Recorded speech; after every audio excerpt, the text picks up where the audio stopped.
Hello, before we go any further, let us introduce ourselves properly. So my name is Vincent Safi Gozali, absent 33. Hello, let me introduce myself. My name is Yeremia Potens Bayung. Who lost the game before? Saatnya istirahat. Oh no, my Wi-Fi is lagging.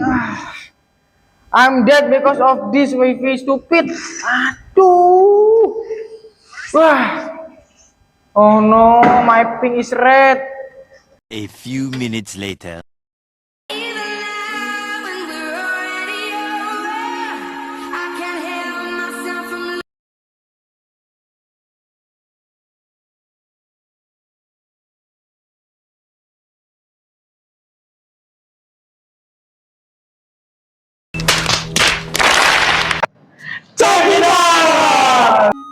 Okay, so now I will explain about the Ohm's law as simple as I can.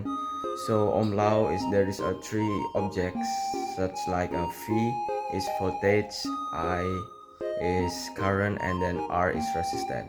So the formula for Ohm law is V equals I times R. So imagine that V or voltage is a water pressure, and then I or current is a like a pipe that's gonna flow in the water, and then the R is resistance. So resistance is like how big or how small the pipe is. Imagine Ohm's law like water flowing in a pipe. Resistance is the pipe size. A narrow pipe slows the current down. Voltage is the pressure. More pressure pushes more current through. Okay, here I'm going to show you series and parallel light circuit in real life. So in this there are four lights. If I flip this switch and then I flip the switch again, all four light will light up because this is an example of series circuit. Okay, so unlike a parallel circuit, here I have two different switches. Okay, as you can see, there is a two different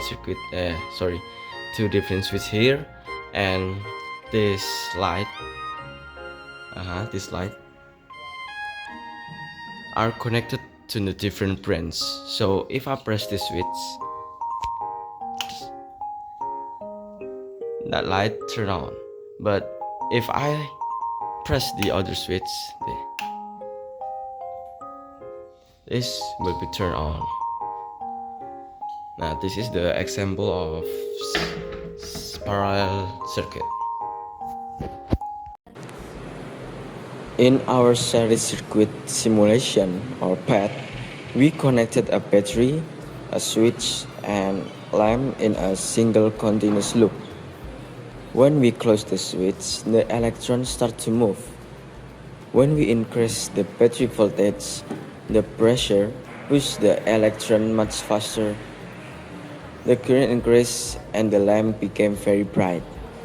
However, when we increase the resistance of the lamp, it blocks the flow of electrons. The movement slowed down drastically.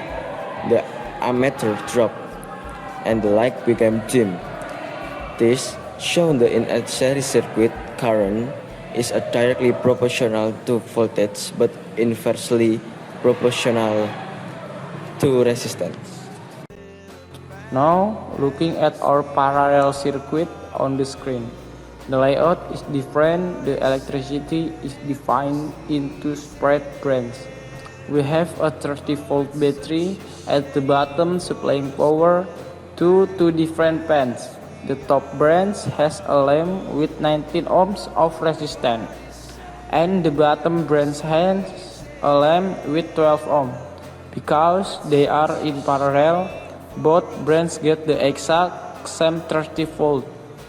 If we open the switch on the branch to cut the wire, only that specific lamp turns off while the other lamp keeps shining bright.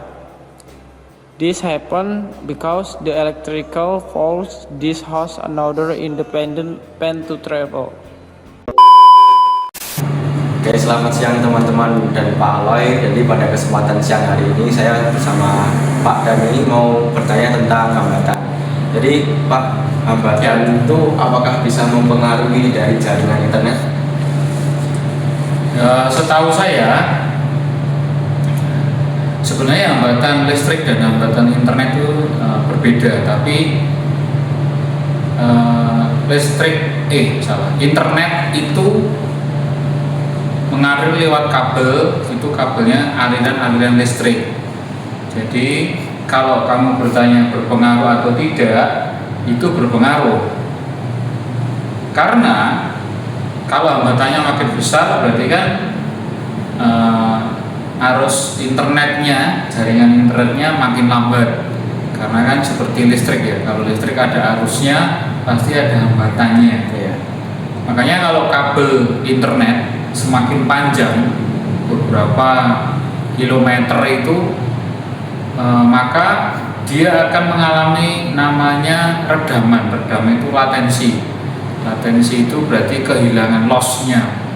Loss itu bisa menyebabkan internetnya putus atau tidak sampai di tempatnya karena terhambat terus. Misalnya dari ujung utama itu sinyalnya kuat 100 Mbps gitu. Sampai di ujung sudah beberapa puluh kilometer itu akan turun, semakin turun. Makanya harus ada penguat untuk meningkatkan lagi arusnya itu.